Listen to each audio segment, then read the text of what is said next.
So you have a crop of people who will gravitate towards anything technical.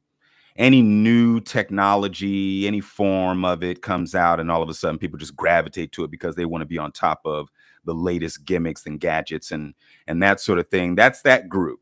So no matter what it is, they're going for it, right? And then there's that other group of people who will dive in due to the connection to the social climate.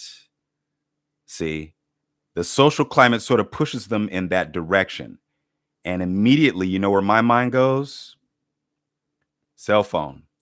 Because, and I've mentioned this before, but we did not think the cell phone was going to do what it's doing right now. When the cell phones first really hit the scene in the late 90s, like if I take you back to 1998, people were not thinking, most people, okay, unless you were in the tech industry and you had visions of the future and all of that, most people did not think that their phone would be able to film like movie production quality, okay, navigation system, right? They would use it for that, to be able to order products online to be delivered to their home, okay, and then be able to connect to people at the push of a button. Like all of the things that the phone can do, you weren't thinking about that if you were an adult in 1998 or a teenager in 1998, okay? Now, if you were born in 98, this doesn't apply to you because by the time you came along, things were already going. But yeah, so with the advancement of the technology came the addiction. Pause.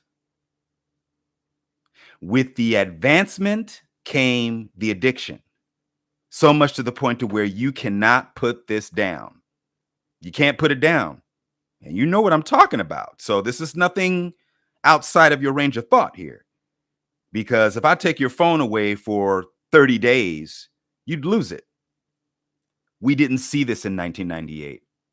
We didn't even think that was possible, you see? So as this connects to the sex bots or real doll or whatever you want to call it, of course, you can't imagine people being even connected to something synthetic. You can't imagine people developing a relationship. You've probably seen it in movies, but you can't see it in real time. It's hard to fathom, okay? Even some of the things that Matt was talking about. If you check out that interview with Matt McMullen, the CEO of Real Doll, if you haven't seen that, you need to go watch it because the things that he was mentioning, okay?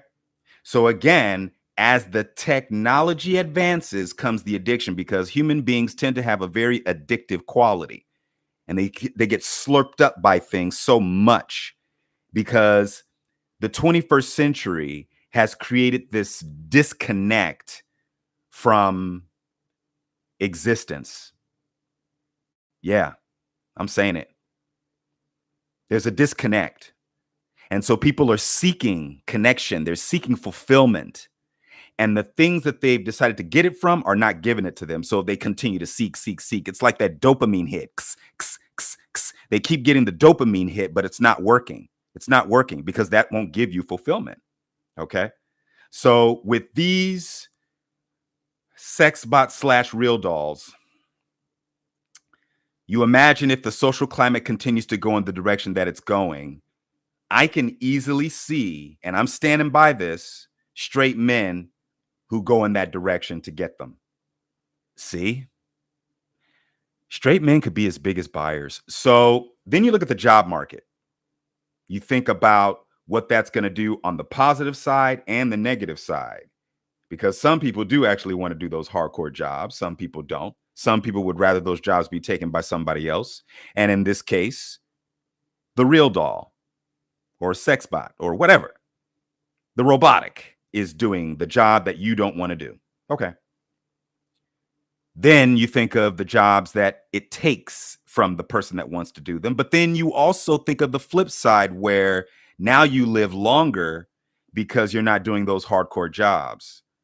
So now people, human beings, are living until the age of 115, 120, 130. We may be looking at a generation of people that actually get to that point without any problem because they're not beating their bodies up doing those hard, laborious jobs early on in life.